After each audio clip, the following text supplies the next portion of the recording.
Thank you. So let me first begin with an announcement which I hope you will view as offering you good news. And that is that you're going to get your final exams day after tomorrow on Thursday. They'll be emailed to you sometime before 6 p.m. The syllabus mentions that the due date is Tuesday, but in fact the due date will be Friday.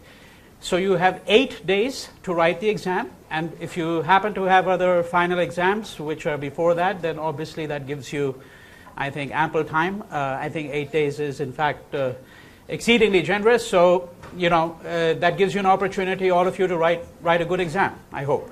Let me mention once again for the final time the format so that you can think about it once again, but the format is exactly as it's stipulated on the syllabus, namely you get 6 questions divided into 3 groups of 2 questions each. Group 1 you answer both questions, Group 2 you get 2 questions, you answer 1, Group 3 you get 2 questions, you answer 1. So you answer 4 out of 6 questions.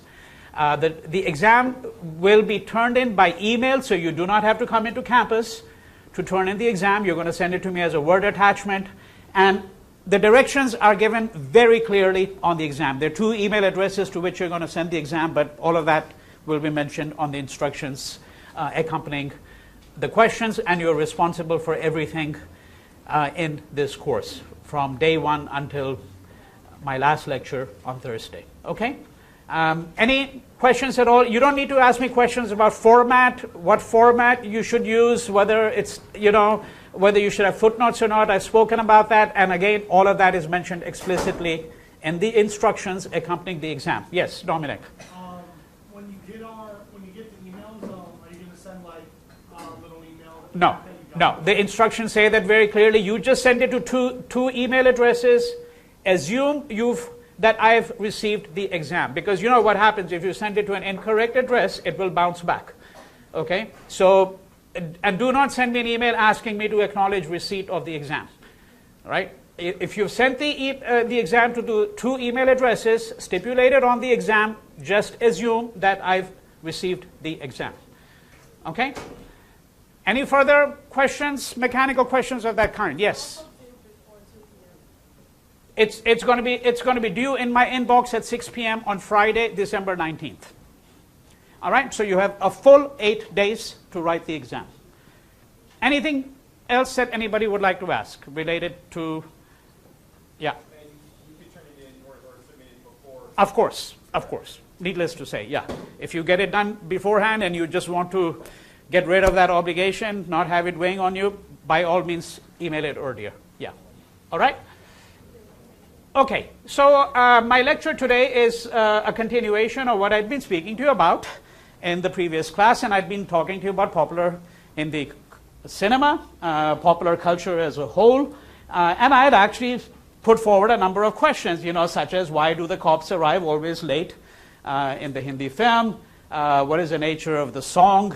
That all the actors and actresses were singing. They're not actually singing. There's somebody called the playback singer. So that's the person who's actually singing. And there's a woman by the name of Lata Mangeshkar. She holds the world record for the number of songs that she has recorded. It's something in the neighborhood of I think, about 100,000 or something like that. And her sister, Asha Bhonsle, some people don't know that they're related, but they're sisters. Between the 2 of them, they have dominated the Hindi film industry. They're not so dominant now because they've obviously aged, but for 3, 4, 5 decades, if you heard a female voice, it was either Lata or Asha. A few others as well, but these 2 together. So there you've got the playback singer. I put forward a number of interesting questions of that sort. As I said, we can easily multiply the list of questions. And the last question I'd posed for you, apropos of this film, I'm going to see some clips. If I don't show the clips to you now, I never will, because once I start lecturing, I can just keep on going on. I think we will begin with a clip. But the question I'd posed for you before was, how does one interpret the story of the 2 brothers? For those of you familiar with other kinds of literature, you might think about Abel and Cain, any number of variations of the 2 brothers, the good brother, the bad brother. And the last comment I think offered to you was that we need to understand why, for example, in Hollywood, You get the schizophrenic kind of character, which you never really get, or the character with a bipolar kind of personality, which you never really get in the Hindi film. Very, very rarely, and it's only very recently that you get it. But on the other hand, you do get two brothers, you get three brothers, two sisters, and one of the things I'd suggested was that the idea of the good and the bad that is within each person is now projected externally. That is, that you cast it as two separate characters, and that's typically the way in which the Hindi film works. One of the other interesting things about the Hindi film is, again, as an illustration, that very rarely do you find a family that is whole, right? Where you have, 10 members of the family, and each of them is there, and each of them has an arm and a limb and an eye and an ear. Something's always missing, which is very interesting because, of course, the notion of the family has been all important in every civilization, perhaps, but certainly the Hindi film has gravitated around the family to an extraordinary degree. And yet the family is never whole. So if you've seen this film, there's the absent father, for example, right? I mean, the father just disappears after the first 10, 15 minutes, and there are 2-3 spots in the film where he's found and he doesn't say a word because he's found sitting on a railway coach or something like that, but he's missing. It's the absent father, right? And this absent father here should not be interpreted the way in which white liberals will very often interpret the black family today and say, the real problem with the black family is the absent male figure, right? The absent father. No, this is not simply that syndrome that we're talking about. What we're talking about is incomplete families. And one of the reasons why they're incomplete, I want to suggest to you, is because many of the films of the 1950s, 60s, 70s, they were all living out the trauma of the partition of India of 1947. Very few films were ever made on the partition. The most traumatic incident in 20th century Indian history, which split a civilization, split a country, created a new country, created a religious divide. And you would have thought there would be thousands of films and books investigating this phenomenon. Well, it was rarely investigated, the whole phenomenon of the partition. And yet, what I am suggesting to you is that many of these films were in fact acts of displacement. That is, that you have to now have a strategy for reading the film. So this film, yes, you can read it simply as a narrative about what happens in a family. You can read it as a narrative of the dispute, conflict between two brothers, the fight between the good and the evil. You can read it as a narrative of what happens when you get to the big city, right? It's a big city film. Remember, it begins in a small place and then it transitions to something else. One of the things that I've mentioned to you in this class is the phenomenon of the massive migration to cities in the post-independent period. I gave the illustration of Delhi, which grew from a population of less than 500,000 in 1947 before partition to a city which now has 21 million people. And that's true of many of the great urban centers in India. Right? So this film can be read in all of these ways. But I'm suggesting that when you see the incomplete family, one possible hypothesis that you need to think about is that many of these films were working out the trauma of the partition as well. Right? People who get displaced, and of course the brothers, two brothers. It's the split self. The self that was whole, and now it becomes India and it becomes Pakistan. And when you say that, you don't want to mechanically map on. You don't say Vijay stands for India and Ravi stands for Pakistan or vice versa. No, you don't want to do it in mechanical fashion. It's not like there's a template there. But I'm just saying that it's going to require some amount of creative work to interpret these films. Many people watching these films thinking, well, there's really nothing to interpret. I mean, it's a very simple story, simple dialogue. This one is a little brainier than many of the others. I mean, they're completely brainless in the films, for sure. Right? But even those films, in fact, require a great deal of interpretive work because the Hindi filmmaker draws upon an enormous reservoir of material which is not available to anyone else in the world. And what is that enormous reservoir of material that he or she draws upon? They draw upon the entire mythic material of Indian civilization, the Mahabharata, the Ramayana, the Puranas. Right? So the Mahabharata is this great epic the fight between the Kauravas and the Pandavas, massive, Ramayana. And the Hindi filmmaker Manmohan Desai, he made what are called blockbuster films. So one of the films he made was Amar Akbar Anthony, which I had mentioned before. You know, 3 brothers, 1 Christian, 1 Hindu, 1 Muslim. So here you had a narrative about the unity of India. It's also the lost and found story. Okay, so they had 3 brothers, you know, they don't know they're brothers. They get separated, you know, in childhood, there's a trauma, and then they get reunited at the end.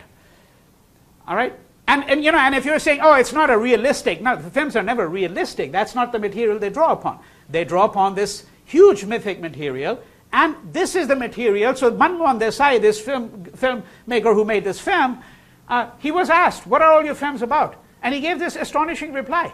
And he said, all my films are about the Mahabharata. And if you see the film, unless you know the mythic material, unless you know the narratives of the Mahabharata, the hundreds and thousands of stories which are enfolded within the Mahabharata, Mahabharata is a massive epic, right? Stereotypically, it's always described as a work that is 7 times the size of the Iliad and the Odyssey put together. That's how big it is. There are thousands of stories in it. And of course, very few people know all the stories, but the filmmaker is relying upon the major elements of the narrative, which are widely available to everybody in India, regardless of whether you know how to read or not. You can be completely illiterate, and the Mahabharata and the Ramayana are like mother's milk to these Indians.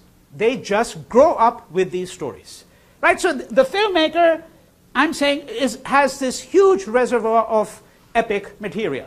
Now, Diwar, before I show you the clip, let's briefly, the context. So film is made in 1975. The major actor, Amitabh Bachchan, who plays Vijay, the smuggler, the Don, the mafia Don. Amitabh Bachchan basically becomes a huge star in the early 1970s. There's a film he makes called Zanjeer, Chains, and then there's Diwar, The Wall, and in the same year of 1975, there's another film called Sholay, which is Embers, okay? Very often these films are described as representing that phase of his life which is called the angry young man. So this film is supposed to be the quintessential representation of the angry young man. Well, what is he angry about? That's the first thing. If there is something called the angry young man, and one of the things that he's angry about is about, of course, the crises of life that afflict those like him who have moved into the city. And how do you cope with life? What are the hazards that you have to think about, right? What are the prospects for employment? There's this wonderful film, an art film as it's called. This is a mainstream commercial cinema. There's this art film made by Satyajit Ray, India's most well-known director among film scholars and students the world over, right?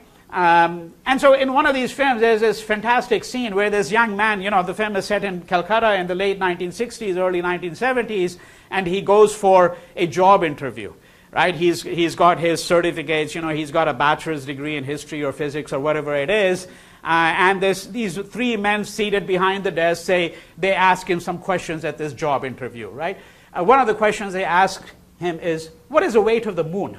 Now, how on earth would anybody know what the weight of the moon is unless you happen to be a physicist, for example, or you've just crammed all those facts of this kind that you think you might be asked about? And what the film is, of course, doing there when this candidate gets asked this absolutely absurd question, what is the weight of the moon? Right? What he's showing is that, you know, this situation of despair, this young man, he's gone for 100 interviews and he doesn't get a single job. Now, what this film, Diwar, is set in is 1975. What was happening around that period of time? So you're talking about an economy that is in a state of considerable disrepair. In 1975, just around the time that this film was going to be screened, India went through its first major crisis in democracy because Mrs. Indira Gandhi, the Prime Minister of India, imposed an internal emergency. I've talked about that in the book, very briefly. She imposed an internal emergency. The grounds for imposing that emergency was that India was threatened by external enemies, i.e. Pakistan, and internal enemies, internal elements of dissent. And this would mean labor unions, for example. So this film, again, has an interesting intervention, the clip that we're going to start off with. Because the father of Vijay and Ravi, who are young boys at this point in time, what is he? He's a labor union leader. And he has been charged with the task of trying to negotiate a new agreement with management. Right? So what you had in 1975 was you had a period of political crisis. You had an economic downturn. The economy was not doing well. Young men were unemployed by the millions, by the tens of millions. Employment was just very difficult. Prospects in life did not look good. And if I may put it in this way, the dream of independence had soured. Right? Because when independence came in 1947, now India is free from 200 years of colonial rule. People had aspirations. And the question is, what had that dream become?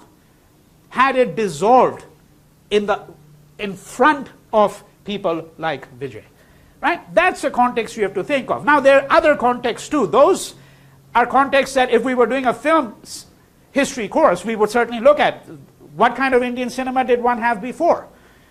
Right? How is this film really different? And one of the ways in which it is, of course, different. It's not the first film to do it, but it's one of the major mainstream films to do it, is it puts the big city on the stage. Right? Because the film begins in a small setting, a very small setting, and it will soon gravitate to the big city. And in fact, there's a cinematic device that is used by the filmmaker, which we're going to look at, to see how it moves from the small setting to the larger setting. Right, so here the context now, I'm assuming that all of you have seen the film, but the context here for the first clip that I'm going to show you is, so you've got a labor union leader, he's married, he's got 2 children, the 2 children are the 2 brothers, right, and he has been charged with the task of negotiating a new agreement with the management, and this is where the film actually begins. So let me start with this clip.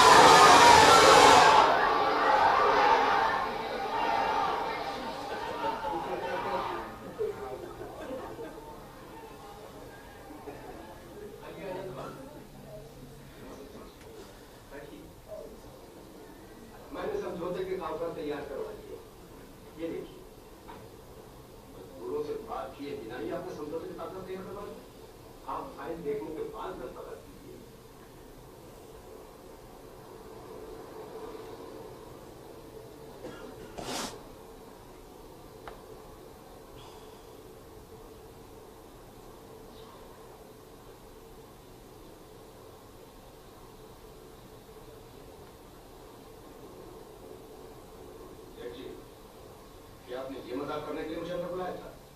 इस file में तमाम वही बातें हैं जिन पर मैं पहले भी दस्तखत करने से इनकार कर चुका हूं। आनंद बाबू, आपने अभी पूरी फाइल नहीं देखी। एक पन्ना और उल्टिए, देखिए तो सही।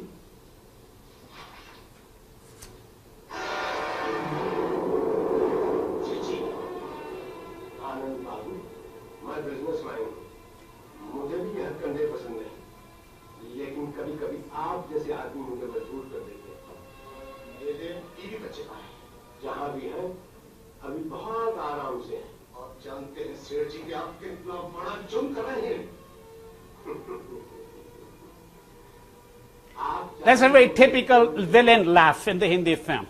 दस्तखत कर दीजिए, कल आपके बीवी बच्चे हिफाजत से आपके घर में पहुंच जाएंगे। और अगर मैं दस्तखत न करूं तो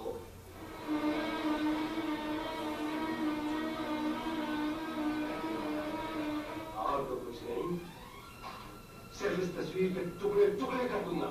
तो मुझे धमकी दे रहे हो। There. Okay. And look at this character here, right? बचन सिंह कहते हैं, 2 बार जेल जा चुका है, और वो भी खून के इल्जाम में। एक बार तो इसने 7 साल के बच्चे का गला दबाया। सुन कहा,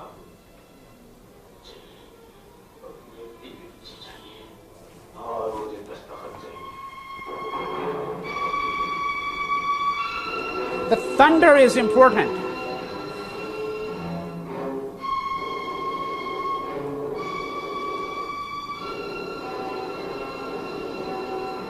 Okay, so He's obviously going to sign.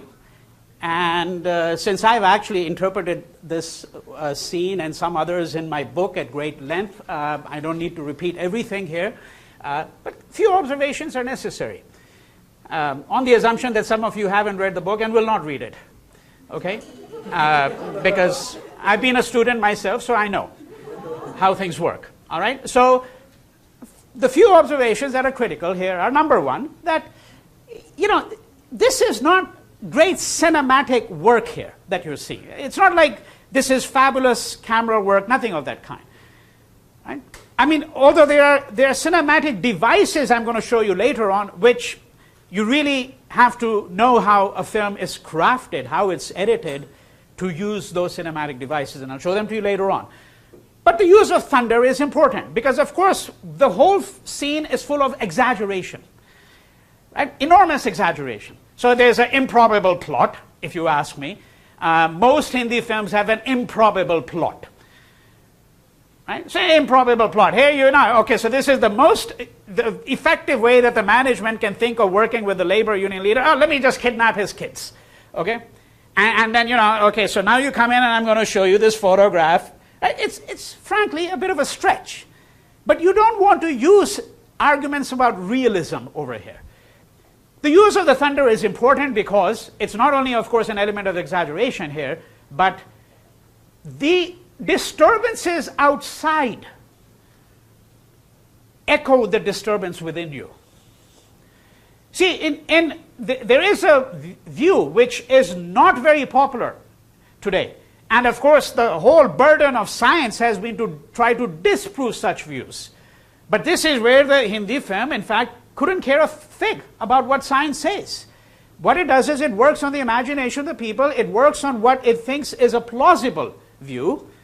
And that is that, the view that I'm talking about is that the external world outside has some relationship to what goes on within ourselves. So that climate change, for example, is not only about the fact that we have now engaged in massive consumption and therefore, for example, the greenhouse gases have increased enormously and they get trapped, right, in the layer. That's the ozone layer. You can give a purely scientific explanation of what climate change is.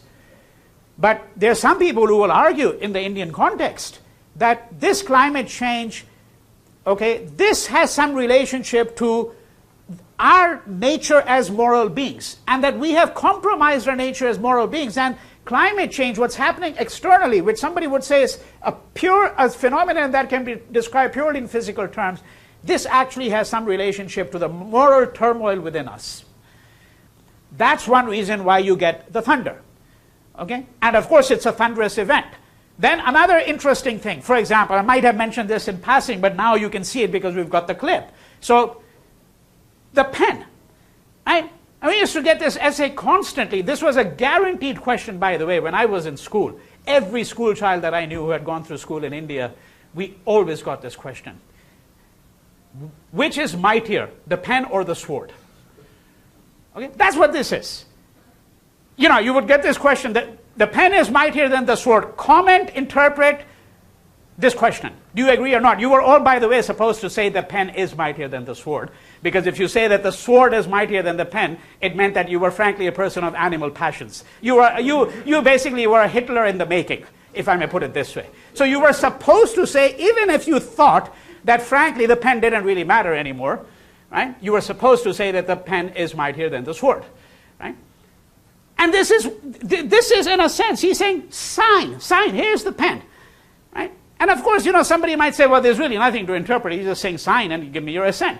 But then again, there's this question of writing. When did the whole idea of the signature begin in human history, by the way? There are histories to all of these things. Did we always have a signature? You know, what is a signature? Right? What does it signify? No relationship between signature, signify, sign. All these words have the same etymological root. Okay? A signature is an act of writing. Now, one of the interesting problems in this culture was that, frankly, writing was not the predominant norm through which people, in fact, understood their life and their obligations. And this is what I call the shift from Writing introduces a shift in cultures from status to contract. It's a fundamental shift. One of the ways in which you can understand modernity, you can do a whole course just on this. How we shifted from status-based cultures to contract-based cultures. In a status-based culture, people have a certain status, they have a certain value, or lack thereof. It's by ascription. A person has a certain status in a village. That person may not be wealthy, but they may have that status because of their wisdom, their alleged wisdom. For example, in a status-based culture, you cannot enforce agreements through a court of law. If you give an agreement, it's word of mouth. There's a matter of honor. Honor matters a lot in status-based cultures. When you have a contract-based culture, as we do today, for example, in the modern West, and increasingly in India, there's still some pockets that are outside it, frankly, I would argue. But increasingly in India, in a contract-based culture, everything is enforceable in a court of law. By which I mean a metaphor. I mean, I don't mean literally everything, but that is to say that things get codified. And that's when a contract comes into place, an agreement, a written agreement between two individuals or more. And what he wants is a written agreement. Right? And then, of course, the question of the villain. One of the arguments that I have made in some of my other work as well, and again I advance it a little bit in this book, but I've got a whole separate piece on that, and that is that there is frankly no genuine villain in the Hindi film. These characters here, they're like demons. And that's why you get this improbable laugh. Okay? This laugh which you know is completely contrived. And then the Bachchan Singh, that character who's standing there with this ferocious mustache, he's committed 2 murders, he's choked a 7-year-old. Right? Maybe he should spend some time in the police force here in the US. You know, there was a choking case, right? You know that, right? Okay? Right? He's choked a 7-year-old, etc., etc. Right? Now, if you look at this, what we're talking about is that, frankly, it's an exaggeration. When you're an exaggeration in Hindu mythology, you are immediately moved into the realm of the demons. The Rakshas. He's a Rakshas. A person who's watching this film in the Indian subcontinental context will immediately recognize this person as a Rakshas, a demon, not really a villain. And the argument here simply is that, frankly, there's no real villain in the Hindi film. There's no real villain because everyone, even if they happen to be evil, even if they happen to be misguided, miscreants, felons, they all get reabsorbed back into the human community. Right? And that's what's going to happen to Vijay. You know, that yes, he's shot, but he dies in his mother's lap. He dies in his mother's lap. And that's important because it's a sign of the fact that he gets reabsorbed back into the unit from which he was expelled. So ultimately, I want to argue, and of course it's an argument, it's only an argument. All of you here might say, well, we really disagree. I can think of 50 films, someone might say, well, you've got a real villain. And then I'd say, well, let's sit down and watch these films and figure out what is the real villain. Okay? But my summation to you would be that ultimately you don't really have an outsider in the Hindi film. And again, to understand that, you have to go back to the mythos of Indian civilization. Now, I want to just show you a couple more clips. And while I'm looking for those clips, I know where they are, but it might take a bit of time just to find them over here. I'm going to just mention a couple of other things to you. So, the clip I want to show you is, okay. So we're going to just begin roughly around here. It's a short 2-3 minute clip. This is a very, very important clip because you know that he's the father, right? So now he's viewed by all the workers as having betrayed the workers, and so therefore he's going to be assaulted by the villagers, so forth and so on, and there are going to be consequences for his son. So let's just look at this for a couple of minutes.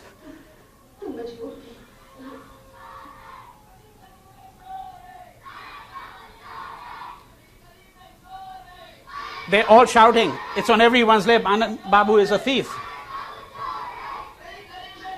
Of course, the Hindi rhymes shor and chor. Shor is noise.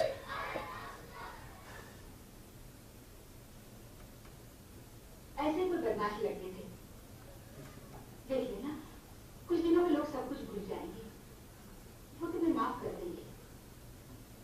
तुम्हारी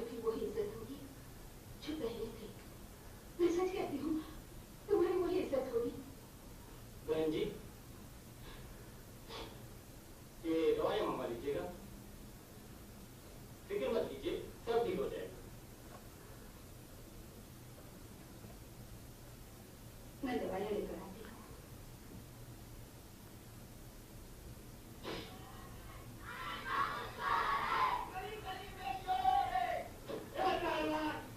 You can tell from this small setting.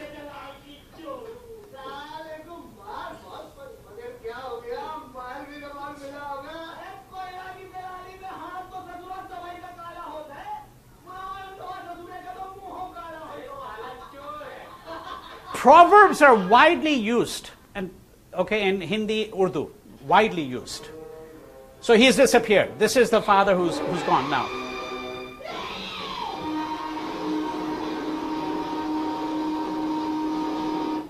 The cut to the train is important. I mean, one of the ways in which you would write a history of India under colonial rule moving into modernity is the railway journey. Because what did the railways do? It collapsed space. It collapsed space, right? It fundamentally transformed the landscape. And why does he go on a train? That's the anonymity of the city.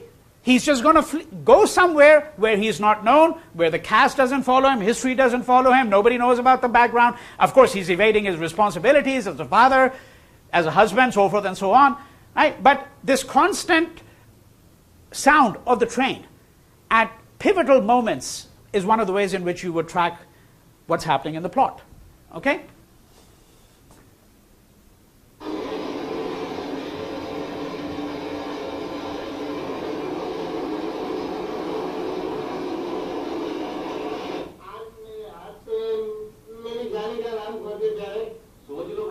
The village drunkard.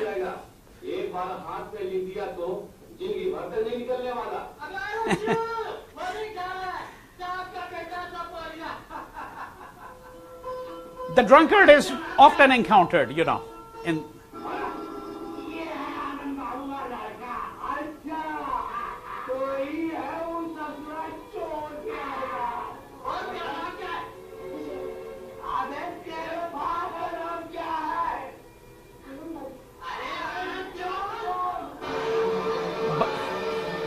Babu is an honorific. That's not really his name. Anand is a name, yeah?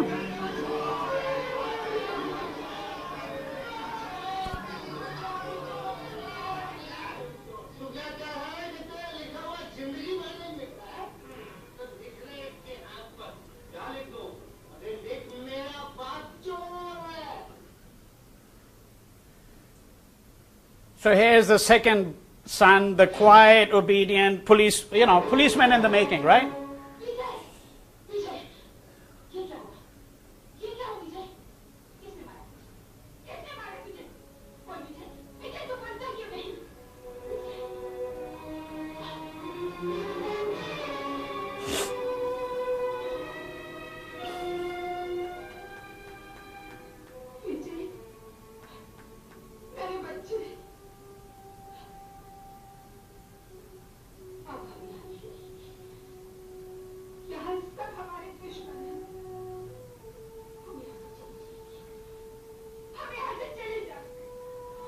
Notice how the camera is zooming in on the calendar, and then of course it's like a match cut.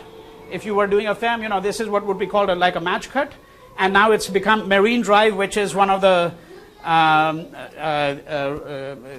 major thoroughfares in Bombay. One of the ways in which you recognize a city through photographs is Marine Drive, right? So in this little clip that we've seen, we see the transition from the village or the small town setting to the big city, to the metropolis. And of course, you go to the metropolis for exactly the reason why she mentions that nobody knows us. I want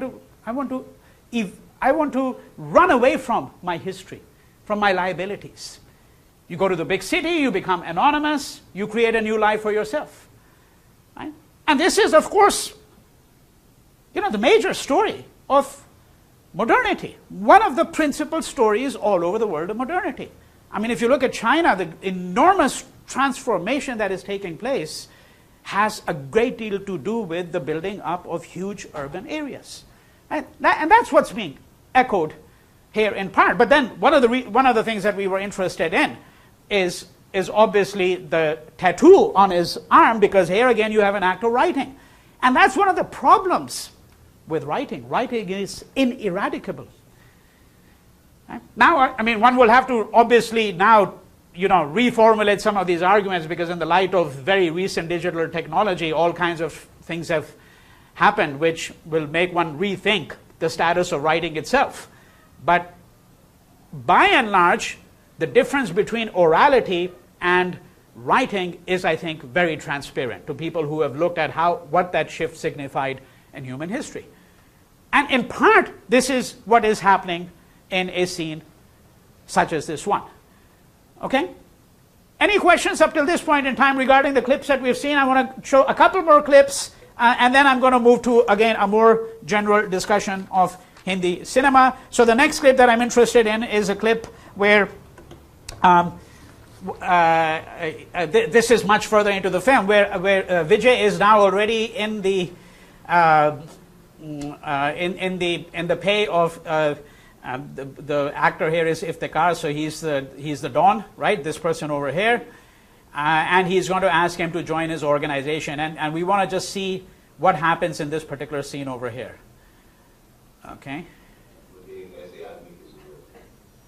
Right, so the context here is that he's heard about his bravery, because now Vijay is, of course, grown up. He's working as a dock worker in the docks in Bombay.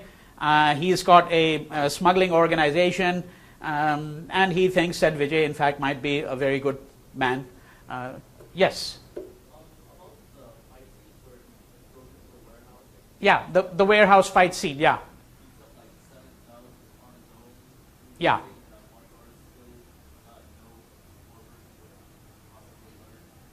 I can't hear the second half. Can you just speak up a little bit? The fight scene, is that something supposed to be more realistic? No.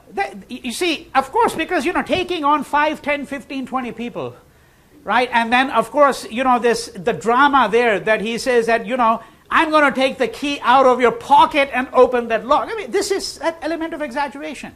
So, no, it's not meant to be realistic, and that's one of the things I pointed out in a different context, that very often the hero will take on 50 people and browbeat them into submission, and of course in a way it enhances the status of the hero. This particular fight scene was done actually quite well. So by the way, if you look through the credits of the Hindi film, there's a man called the Fight Master, okay, and that's his whole job, is to orchestrate these fights, to choreograph these fights. But that's, cinematically one of the more interesting scenes. And of course, it's going to be great entertainment, but it's not really critical to what I would call the arguments that are most compelling about the film. So that's generally how I would look at it. So you've been told about the context. Now just watch the next 75 seconds. That's all. That's what we're interested in here, right? So he's given him an offer to join his organization.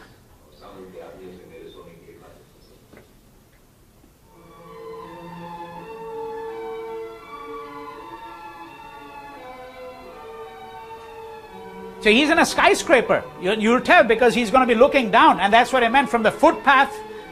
Now notice, by the way, what happened over here, right? You've got that Marine Drive scene, except that before, and that scene that you saw, which is 40 minutes early in the film, the camera goes and zooms in, and in this case, it's now zooming out. What is it doing? It's not just a cinematic device. It's telescoping the whole notion of memory. What is memory? What is a place of memory in the life of an individual? What is a place of memory in the life of a civilization? Right? One of the big differences between Vijay and Ravi is that Vijay lives on memories. And there'll be all these critical scenes. For example, when Ravi comes to him, he's now become a police officer, and he says, "Bhai, sign karega ya nahi?" Right? Will you sign, brother, or not? Because I've been given this list of criminals, and your name is one of those mentioned on that list. Right? And then what does Vijay say to him? He reminds him, "Bhai, tumhe yaad hai jab hum pavement pe the, bacche the, vagara vagara," right? Etc. When we were young, do you remember? Do you remember that our mother labored, that she was abused? And what is Ravi's response? "Bhai, sign karega ya nahi?" Right? He's not interested in memory. He's not interested in how people actually use their memory, what it means to them. Is it a liability? Is it a hindrance? Is it an asset? And how does one telescope memories? Are the memories of what happened 3 days ago the same as memories of what happened 50 years ago? Right? And what is the relationship between an individual's memory and the memory of a civilization? Right? How is that telescoped? And so this cinematic device here, and you know, I heard everyone, I gave a number of talks based on this when the book came out in Delhi, and everybody told me, oh, you know, the filmmaker couldn't have been thinking about all of those things. You know, that's really academic scholarly explanations, right? And the filmmaker was just thought, hey, this is a nice way to do it. You know, these guys aren't that smart enough. Well, I don't know if they're smart enough or not. And that's frankly irrelevant. And I should also add as a little footnote, and again, you feel free to disagree. Once a work is out in the public domain, whether it's a film or a novel or a poem or a work of history or anything, you cannot say that the creator of that work has the final word on how that work is to be interpreted. Not at all. Once it's out in the public domain, it's out for interpretation, and we have to see what is the most compelling interpretation there. The supposition that the author's intention determines your interpretation is completely bogus. Completely bogus. Of course, there may be, then you'd have to say, is an argument plausible or not? Right? And what are the grounds on which one determines whether an argument is plausible or not? That's what you'd have to really decide upon. Yes? Again, what makes it public? When a film is released? Yeah, Okay. it's public. Yeah, it's public. I mean, again, you could say that, look, notions of what is public and private have changed a little bit now, because what if it's on the internet and you have a password? Well, you know, we don't need to get into technicalities. What I'm simply saying is that when a book is out, a novel is out, film is out, the supposition that, you know, the person who actually wrote the book or who created the film, that they are the final interpreters of that work, I'm saying that argument cannot be sustained at all. So frankly, I don't care what the filmmaker was actually really thinking when he did this scene, because what I'm suggesting to you is, of course, this scene echoes the earlier scene. And that's another interesting thing if you're a film scholar. If you're a historian, what do? You cite other works. Right? If you're a scholar, you rely upon a body of evidence and you cite other works. Now, that's what films do, by the way. They very often cite other works and they cite themselves. But of course, in order to know that, you have to watch something carefully. And I could show you a film that some of you have seen called Slumdog Millionaire. I'm sure that a few of you have seen it.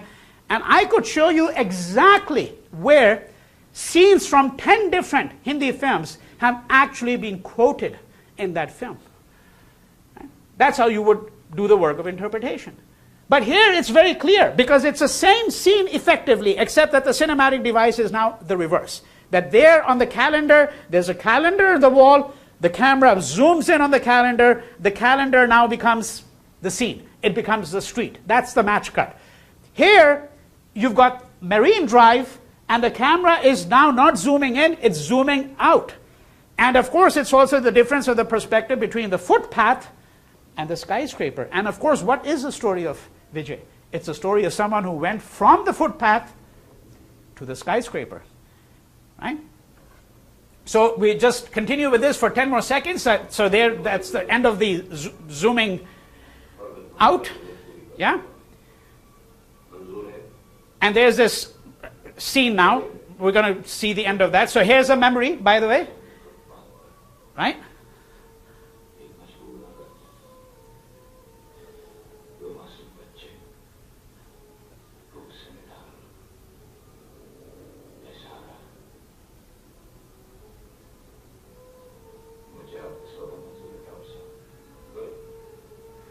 So he's going to now toss the money.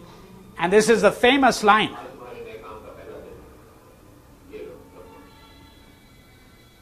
Another memory will come in now.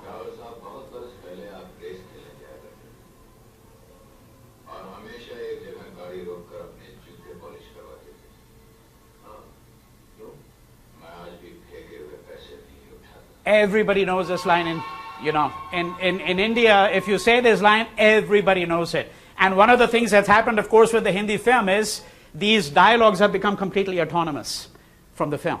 You know, some people might not even recognize the film any longer. So when this film Sholay came out, it has all these fabulous dialogues. Okay? And the dialogues were put on a tape and circulated, and people never bothered to watch the film, some of them, and they just knew the dialogues. Right? So interesting phenomena here. And this is one reason why, if you have a film scholar who says, well, I'm just going to study Indian cinema exactly the same way I study Hollywood, well, frankly, you're not going to get anywhere at all. Because the conventions, the protocols, the norms, the whole cultural context that shapes how these films circulate in this domain is vastly different. Right? Vastly different. And again, we're not speaking about, this is not exactly, you know, the most sophisticated camera work that you can think about. Right? Although the film, of course, goes back to the 1970s, so you have to take into account, you know, various technical changes that have taken place over the course of the last 4 decades almost, right? But I think that, you know, with these few observations that I made, what I tried to suggest to you is that, look, I mean, you know, that this film is a very good way of understanding. I wish I could show a few more clips, but I don't think we have the luxury of being able to do that.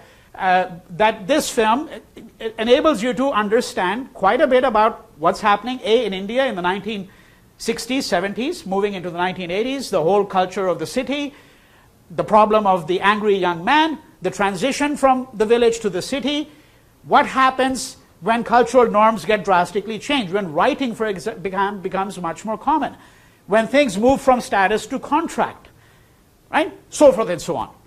That's the reason why this film is hugely emblematic of what was happening and why it's an iconic film, what was happening in the 1960s, 70s, and the period thereafter. Now, let me make a few more general observations about Hindi cinema. And then what I want to end up with is not Hindi cinema, but I want to look very briefly at the notion of street culture in India, because I want to have a slightly more expansive understanding of what we mean when we speak about popular culture. One of the most interesting things that you find, this film reflects this change. The films that were made in the 40s, 50s, 60s, the language was largely Urdu. Now this is going to begin to change in the 70s. Okay? And you remember my discussion of Urdu, Hindi, Hindustani, that Urdu and Hindi in fact are very similar, and what we speak in North India, for example, is what is really called Hindustani, but when you and it's widely understood in Pakistan, in most parts of Pakistan, right? But that when you want to Arabicize the language more, then you can speak of it as Urdu, and it becomes less comprehensible to a speaker like myself. And when you want to Sanskritize it a bit more, that is that you make it into more Hindi, right? Now, what was happening in the Hindi film? And this had to do with the fact that partition took place, because many of the people who were involved in the Hindi film industry were actually people who were fluent in Urdu. Right? Many of the major script writers were, in fact, Urdu speakers and Urdu writers. And many of the words, particularly words, by the way, that have to do with such things as romance, mohabbat. Mohabbat is not a Sanskrit word. It's more an Urdu word, because its reference point is Persian and Arabic. Ishq, okay, another word. The Hindi word would be pyar, right? But ishq, mohabbat. Now, one of the things that you will notice if you watch the Hindi film attentively, how mohabbat and ishq, their use started to diminish beginning in the 70s, right? Because what's happening here? The communalization, that's what's happening here, right? We've studied communalism in a political context. Now we're looking at some of its other ramifications. It's the communalization of the Hindi film. The reluctance on the part of script writers to say, hey, we're going to use Urdu words. You know, there's a Hindi film critic, and he said, I'm going to drop my list of 20 films that I think are all-time interesting films. And if you look at the list of these films, Qayamat se Qayamat tak, right? I mean, here again, you're getting Urdu words, right? Farz, right? Obligation, Kya farz hai tumhara? What is your obligation? Right? These are all Urdu words. And many of these films, in fact, had these Urdu words. Let me give you a different context. You understand, because one of the things we have not spoken about, and this gives me an occasion to speak about it a little bit. We've spoken about it in one context when I described the Hindi-Urdu thing. I'm going to just flesh it out a bit more. And what I'm talking about here is language politics. What is the politics of language? What kind of language is used in these films? Now, so my father, for example, so he's a partition refugee. He came in 1947 because he was born in that part of India which went over to Pakistan. Okay? He comes from a place called Multan. In fact, the language there was actually a language that is called Multani or Seraiki. That's the language. Right? He came from that part of what became Pakistan and then came over to India in 1947. Now, like many others, even though he came from a Hindu family, he actually did not know Hindi. That is, he did not know the Devanagari script, the script in which you write Hindi, because that was not the script that was common in that part of undivided India. But like many others who came over to India post 1947, he had to learn Hindi, the Devanagari script. And most interestingly, when the 1951 census was carried out in India, all these refugees who had come, very few of whom actually knew the Devanagari script. They were not, in other words, Hindi speakers as such. They were more Urdu speakers. When they were asked to declare what their mother tongue is, guess what they did? They all declared Hindi. The vast majority of them. Which was, of course, completely inaccurate. But why did they do so? Because the idea was, now you've come to India, it's a predominantly Hindu country now. So this is Hindi, Hindu, Hindustan. They all go together. Hindustan is the name for India, right? The land of the Hindus. So people like my father very often would give their first language now as Hindi rather than Urdu, even when many of them did not in fact actually know the Hindi script, because they had now become communalized. They had started thinking in religious categories, right? So that Hindi becomes the language of Hindus, Urdu becomes the language of Muslims, right? That's the communalization. And one of the interesting things that's happening in the Hindi film, if you see this film, you see relatively few Urdu words, relatively few, in comparison to films made in the 1960s. And then when you move into the 1980s and 90s, the use of Urdu will diminish even further. It will diminish even further. Okay? So the word pyar, and I cannot tell you how many Hindi films have been made, many of them unwatchable, by the way. Don't, when you see the word pyar in the films, probably dump it, usually. Pyar means love. Maine pyar kiya, mujhe tese pyar hai, I've loved you, I love you, this and that. I mean, really tedious, frankly, most of them. Okay? But pyar. Films were not made with that kind of title in the 50s. You would have ishq, you would have mohabbat, something like that. I'm simplifying it, obviously, because we'd have to look at a number of samples here and say, can we now document these changes that I'm really talking about? And of course, my submission to you is that they can be easily documented. There's no difficulty in doing that whatsoever. All right, so one other consideration I raise for you is the question of language politics. Secondly, a lot of these films, all the way till the 80s, had a token Muslim very often. There was a special class of films, by the way. They're called the Muslim social. We won't get into that altogether. It's called the Muslim social. So these are films which are about Muslim families or the Muslim ethic or what happens in Muslim communities or in a Muslim family. And there's a small but distinguished number of films which form part of what is called the Muslim social. I'm looking at mainstream Hindi cinema. In mainstream Hindi cinema, there wasn't much room for the Muslim. But very often, you had what was called the good Muslim. So there would be one token figure. So contrary to what many people think, who would have thought that, the Muslim was always a villain. No, no, no. In fact, the Hindi filmmakers went all of the way out, as it were. Way out to do what? To try to represent the Muslim as a part of the fabric of Indian life. But of course, this was ambivalent because you give him or her a minor role, usually him. And what would be the good Muslim? The good Muslim, very simple example. Okay, so you take a film, for example, such as Mirch Masala.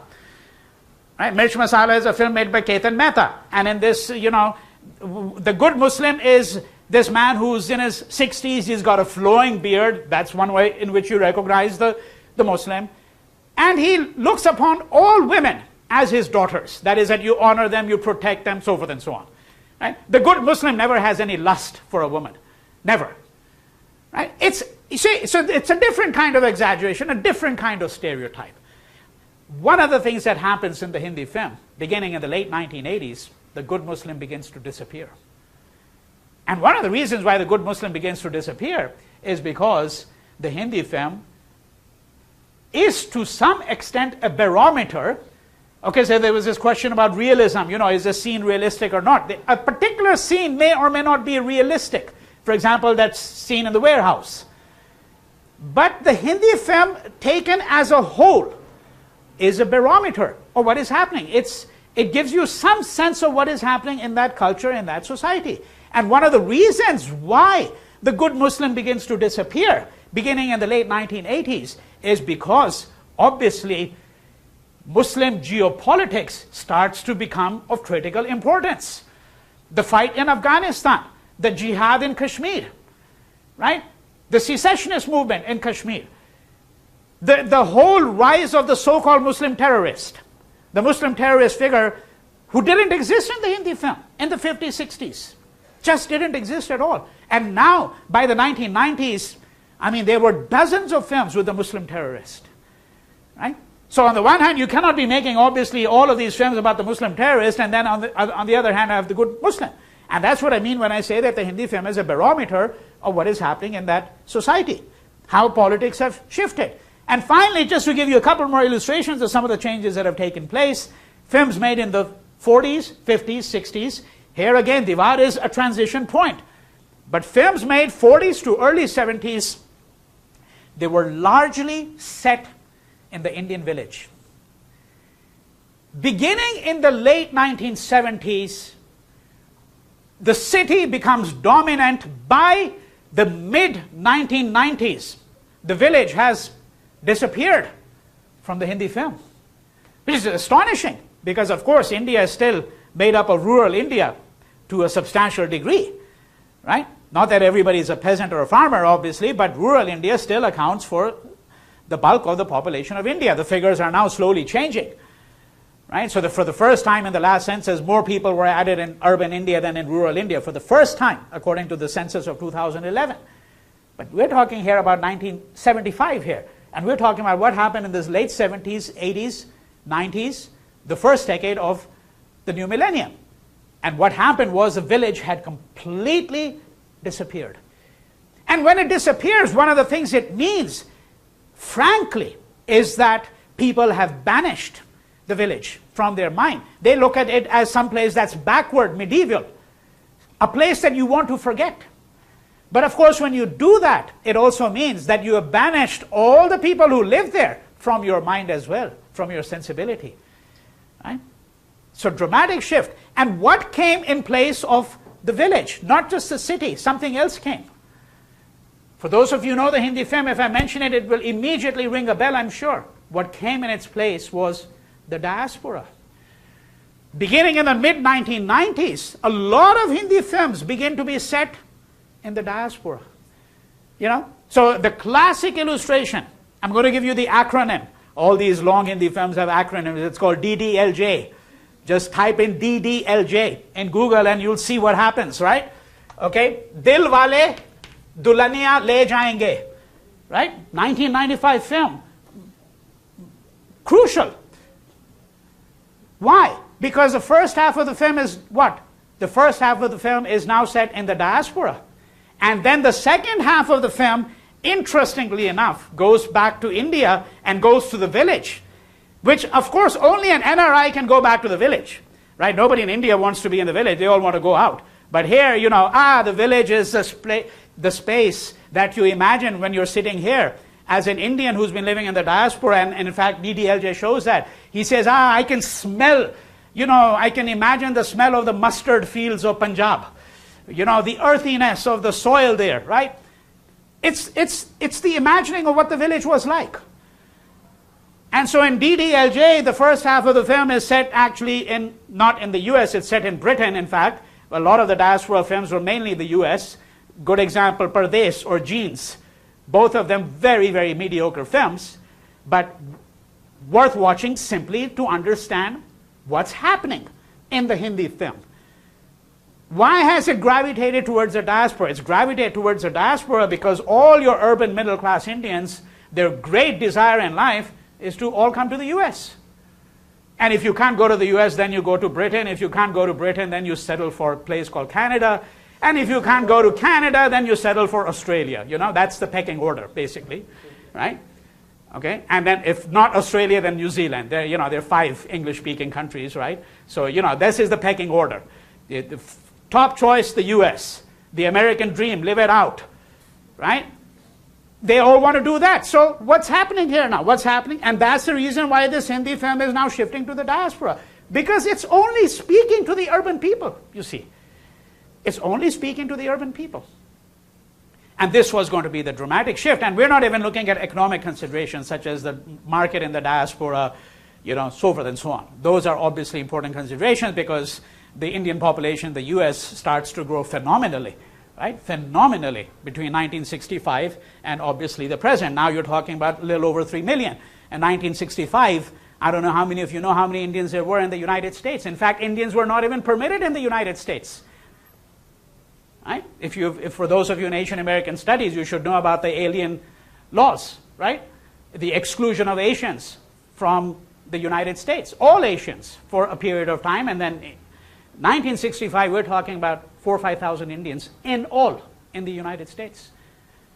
So there are these shifts. The Hindi film is going to not simply reflect these shifts. In some ways, it's actually going to shape them. Right? So that's the relationship that we have to understand between the Hindi film and Indian society as a whole. And last comment. That is that we have to understand that yes, there's this thing called Hollywood, but Bollywood has had a pretty worldwide following. There are many countries in the world where actually Bollywood films are much more popular than Hollywood films. And there used to be a song, you can find it on YouTube in a second, Mera Juta Hai Japani. Okay, this is a song from a film called Shri 420. Shri is Mr. 420. 420 is, by the way, the section of the Indian Penal Code which refers to people who engage in illegal activities such as robbery and so forth and so on. Okay, so this film is called Shri 420, Mr. 420, and there's this song, and the film begins with this song, right? And the song basically, my shoes are Japanese, my pants are from Britain, my cap, my red cap is Russian, but my heart is Indian, right? And this song, I cannot tell you how popular it was. I mean, I've gone to the remotest parts of the world, and I always meet somebody in his 50s, and he'll start reciting the song to me.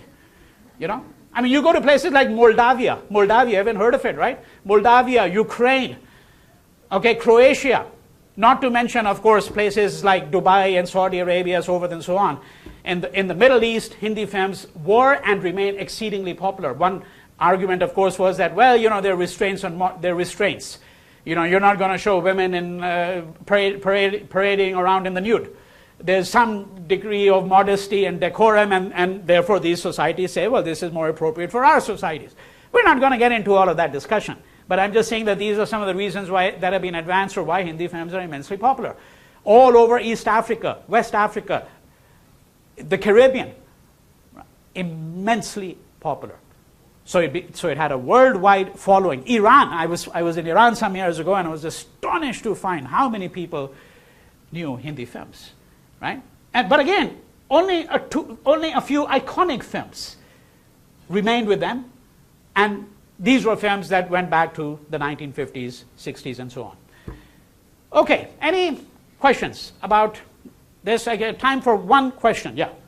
The portrayal of religion. So there's a lot of scenes in Hindi films where you'll have the actor or actress or mother praying to the Hindu god. Yeah, But I can't recall a single scene in the popular film. With namaz. Yes. Yeah, well, yeah, now you will find it in some of the Muslim socials. You will find it in some of the Muslim socials, which, as I said, is a special category of a film, okay, which is usually shaped around the lives of a Muslim community. There's very often a narrative of Muslim feudal life and the decay of the feudal landlord, for example. That would be an illustration of Pakiza, very famous film, for example, with Meena Kumari. All right. By the way, many of these actors and actresses from that generation who were Muslims took on Hindu names. They took on Hindu names. Right? And one of the reasons they took on Hindu names was because the idea was that, well, A, you're going to have greater visibility in India. It's B, problems from within your own community. A Muslim woman acting in a film, there could be trouble within the community for the Muslim woman. So very often these women would actually take on Hindu names. They would take on a different persona. That's what we're saying. But the answer to your question is, you're absolutely right, that it's not to be found. Namaz is, Muslim prayers, right? Which are done at specified times of the day. So this namaz, doing it in a mosque, it's not going to be found in a large number of films, but there will be films. I mean, a very good illustration where you find a namaz scene is Veer Zara. Okay? Veer Zara is a film that came out about 10, 12 years ago. And that's actually, I'm glad you asked that question because it reminds me of something else which is quite important. And that is that if you look at the South Asian context now, not just India, so Indian films, Hindi mainstream films, are immensely popular in Pakistan as well, immensely popular. And what is really surprising to many people is that some of the films that were immensely popular, a good example, I mean, the film is really bad, this particular film I'm going to mention right now, and it's really long. So you have to have enormous levels of tolerance to sit through this kind of film. It's called Border. Okay, as in border between India and Pakistan. So this film goes back to 1998 and it's about the border between India and Pakistan. But the border is just a metaphor for the border between the Hindu and the Muslim, between yourself and the other, right? Now, what is extraordinarily interesting is that this film was a jingoistic film, immensely patriotic. It didn't bother with the good Muslim. There are no good Muslims, okay? There are no good Muslims. It didn't even bother with this pretense of having a good Muslim. But guess what? The film's songs were immensely popular in Pakistan. Immensely popular. Why is that the case? How does one interpret it? And the reason for that is because the audiences, in fact, are always tapping into things that are subliminal. They're tapping into Indian mythos. In other words, the audience that is watching the film, they understand that, look, this border, this is a contrivance. This is an artifact of history. There was never any border between us as a people. Right? So that same jingoism you simply transplanted. You just imagine that it's a Muslim singing the song saying, "Long live Pakistan," instead of saying, "Long live Hindustan." That's what the audience does in their mind. They transpose these things. They don't have the difficulty that sophisticated scholars, who are liberals and secular scholars, always have with, and they'll condemn the film and say it's complete rubbish. This is a jingoistic film. How can anybody tolerate it? How do we as a people tolerate it? Well, the interesting thing is, why were people in Pakistan so hooked onto it? We've got to try to figure that out. Veer Zara, another interesting film, not really jingoistic. Okay, but nonetheless, it shows Pakistanis partly in a good light, partly in a bad light. Okay? And the film was immensely popular. It's, by the way, also a great cinematic work. The music is just superb, right? So you might want to see that film, Veer Zara. I'll write it down here. But there you do find a scene that we're talking about, which shows namaz, okay, Muslim prayers. Veer Zara. Okay, and this is about 10, 12 years old. Approximately 10, 12 years old. All right, let me say a few words, 5 minutes or so, about popular culture as a whole, because obviously Hindi films made in Malayalam, which we haven't looked at, regional cinemas, this obviously occupies a huge place in the history of India, and it occupies a huge place in our fantasies. Cinema is partly about fantasy, right? But that does not exhaust, cannot exhaust, and should not exhaust our understanding of popular culture. And one of the things that I had assigned to you is a very short piece called Street Culture, which is really an extraordinary topic. And the first thing I want to submit to you is that you cannot really understand street culture if you're looking at the United States.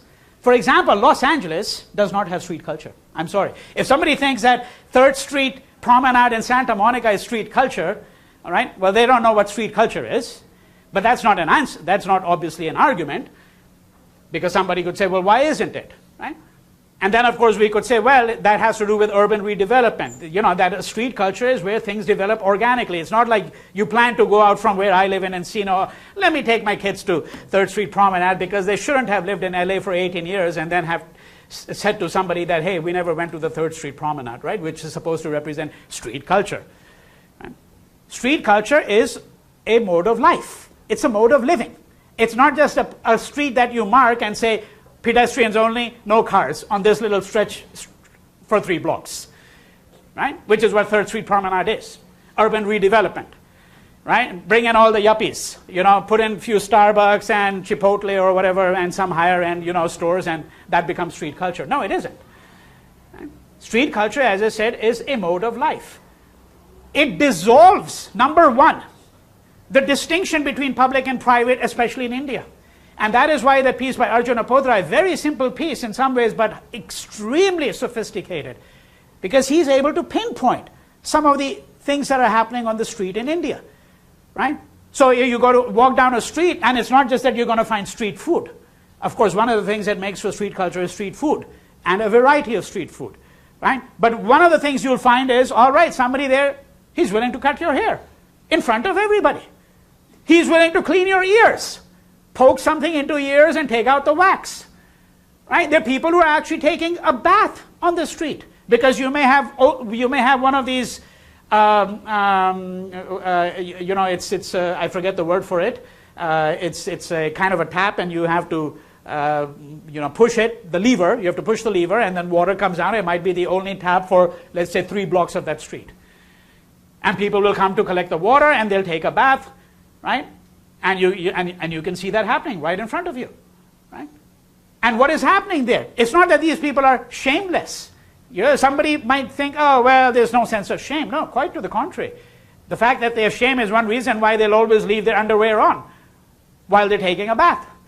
What's happening here is the fact that our notions of public and private, which are an artifact of 18th century history. When did the notion of the public and the private first begin to emerge in Western civilization?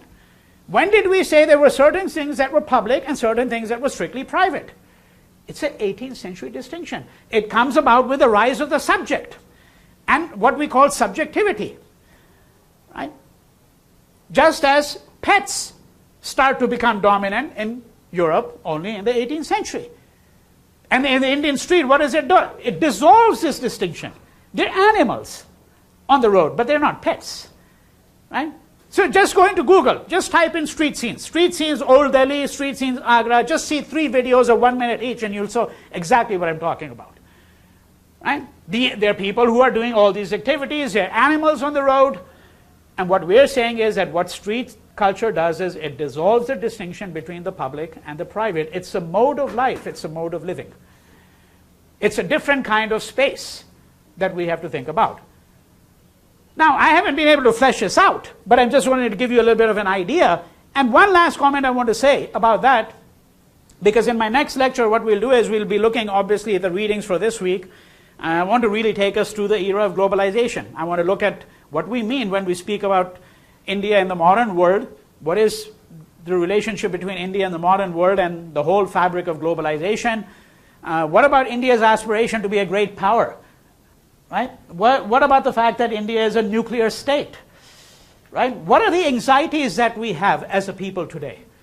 Right? And how do we understand some of these anxieties? Those are the kinds of questions I'm interested in, and that's what that lecture will do. And it's intended as one lecture. I know it's mentioned as 2 lectures, but That's what I meant when I said the syllabus was crafted in such a way that we would have just enough time to cover exactly what is mentioned on the syllabus.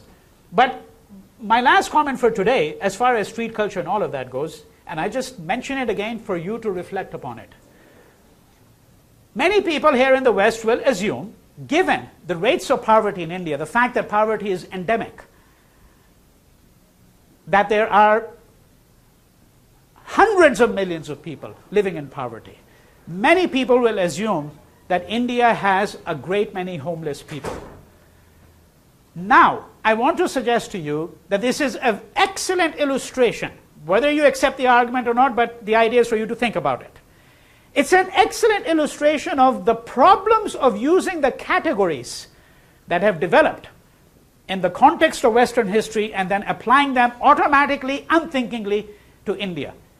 India does not really have homeless people. It has people who do not have a roof on their head. It has people who do not have enough clothes on their back. It has people who are malnutritioned. It does not have homeless people. What I mean by that is the fact that unlike in the West, unlike in LA, when I take a bus and I walk back to my home and I pass by an overhead where there's a freeway, I see 2 or 3 homeless people. They've got a cart sometimes, or 3, 4 bags, and all their life's belongings are there, and they've been dumped. They do not form part of any community.